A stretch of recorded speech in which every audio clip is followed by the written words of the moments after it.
आजकाल माणसांचा इन्कम कमी आणि आउटगोईंगच्याच गोष्टी जास्त वाढल्यात.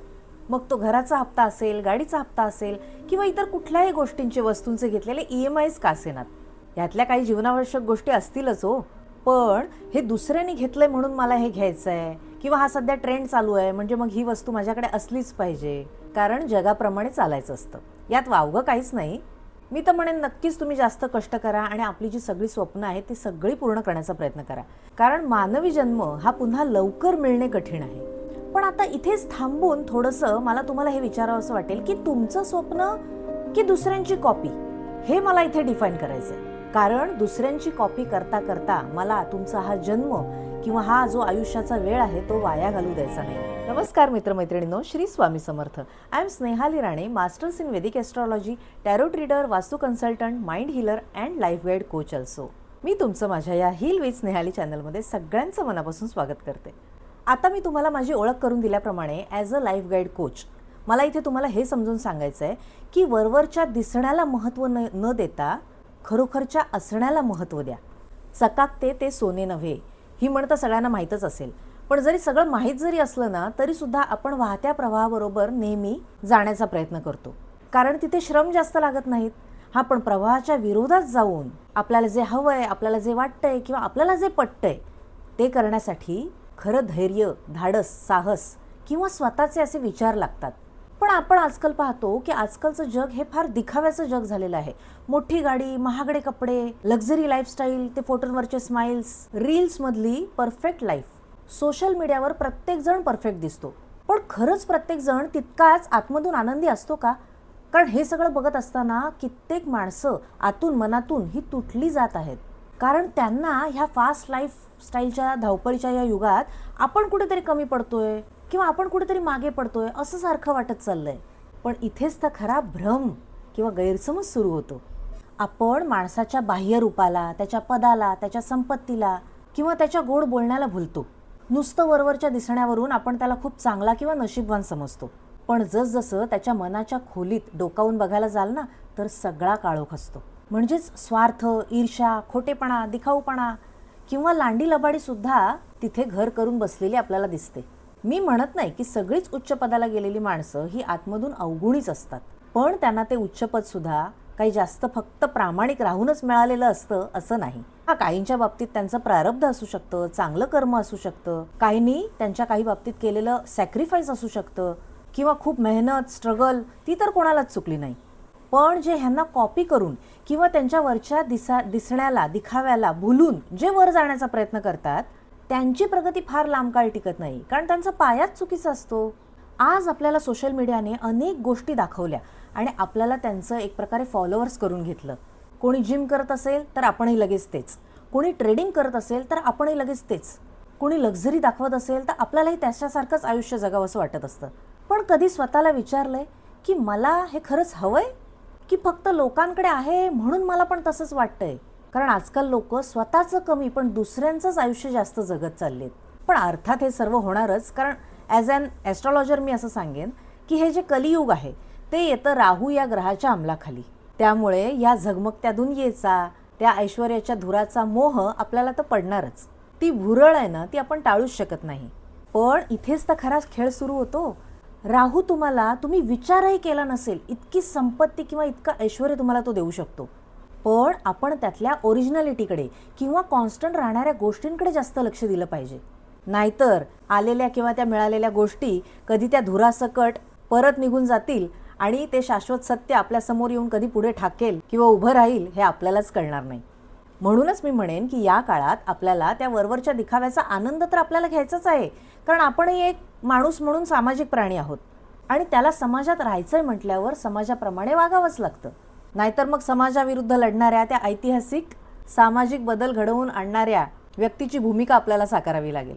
पण आपण सर्वसामान्य, म्हणून मी म्हणेन की आपल्याला त्या वरवरच्या दिखाव्याला न भुलून, त्याला बळी न पडता नेमकी आपली नीड कोणती आहे, गरज कोणती आहे हे ओळखून वागता आलं पाहिजे. कारण हे तुमचं आयुष्य आहे. तुमच्या पुढ्यातल्या जबाबदाऱ्या, तुमच्या पुढ्यातल्या गरजा किंवा तुमची कर्तव्य ही वेगवेगळी आहेत. त्यामुळे तुम्ही दुसऱ्याचं आयुष्य जगायला गेलात तर तुमचं स्वतःचं आयुष्य किंवा त्या आयुष्याचा स्वतःचा जो अनमोल क्षण आहे तो तुम्ही वाया घालवून बसाल.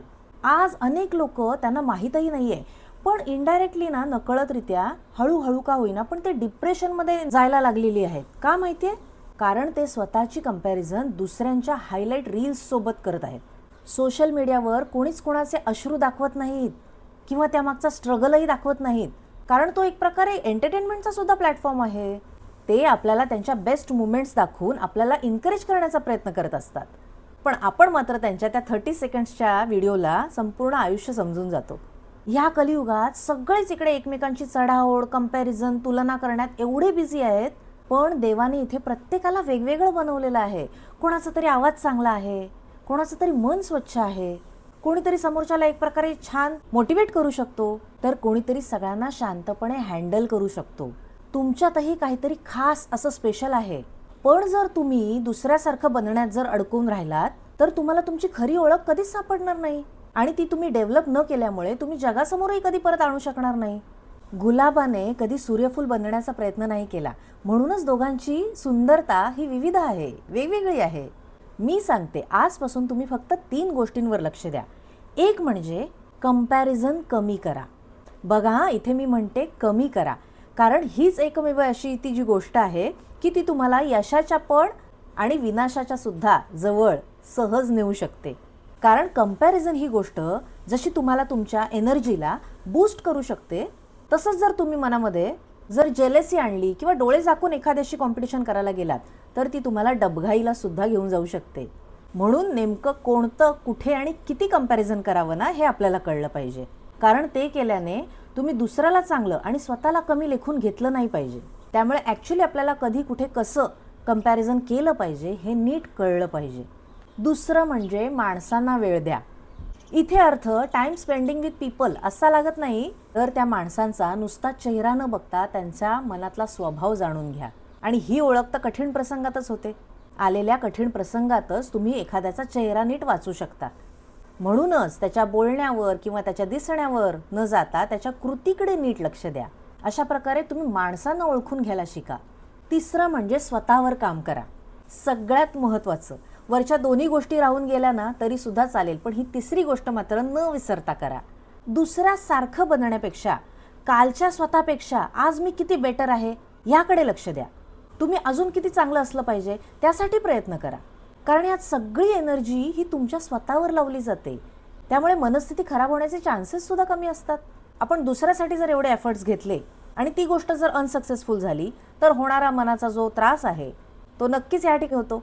त्यामुळे कधीही स्वतःमध्ये केलेली इन्व्हेस्टमेंट ऑलवेज बेस्ट.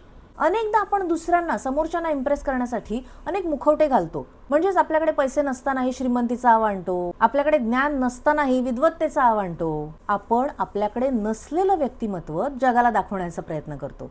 यालाच येडगावला जाऊन पेडगावचं सोंग घेणं असं म्हणतात. पण सोंग घेणं सोपं असतं, ते निभावणं कठीण असतं. कारण खोटं बोलण्यासाठी 100 गोष्टी लक्षात ठेवाव्या लागतात, पण खरं बोलण्यासाठी ह्याची काहीच गरज नसते. सोन्याचा मुलामा दिलेला एखादा दागिना कालांतराने काळा पडतो, पण तेच अस्सल सोनं त्याला आगीत जरी टाकलं तरी सुद्धा उलट ते अजूनच उजळून निघतं. आता इथे तुम्ही स्वतःला चेक करा, तुम्ही सोन्याचा मुलामा दिलेला आहात की अस्सल सोनं? मुलामा असाल ना तर तुमची फजिती नक्कीच आहे, पण जर अस्सल असाल तर जगाने कितीही तुमच्यावर चिखलफेक केली तरी तुमचं तेज हे उजळून निघणारच. एक ना एक दिवस हा दिखाव्याचा आवाज शांत होईल. ते महागडे कपडे, फोटोज, ब्रँड्स, फॉलोवर्स सगळं मागे राहील. पण लोकांच्या लक्षात काय राहील माहिती आहे?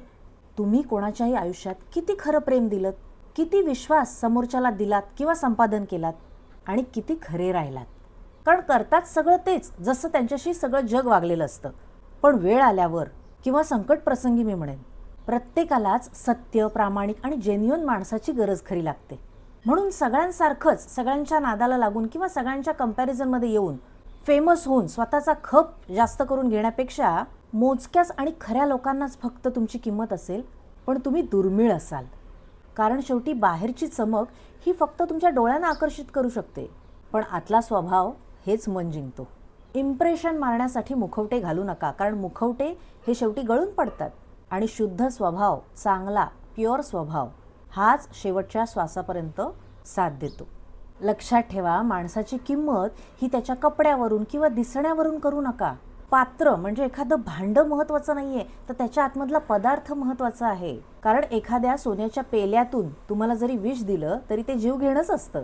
किंवा ऊस डोंगा परी रस नोहे डोंगा हे तुम्ही ऐकलं असाल. म्हणजेच ऊस जरी वेडावाकडा असला तरी त्याचा रस हा गोडच असतो आणि तो आपल्या शरीराला पोषकही असतो.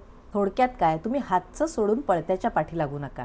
मोटिवेशन नक्कीच घ्या, पण कॉपी पेस्ट करू नका. कारण कॉपी पेस्टचं आयुष्य तुम्हाला चिरकाळ टिकू देणार नाही. स्वतःच्या जीवनाचा खरा अर्थ लावा, स्वतःच्या गरजा स्वतः शोधा आणि त्यांना प्रायोरिटी देऊन त्याप्रमाणे तुम्ही तुमच्या जीवनात वाटचाल करा.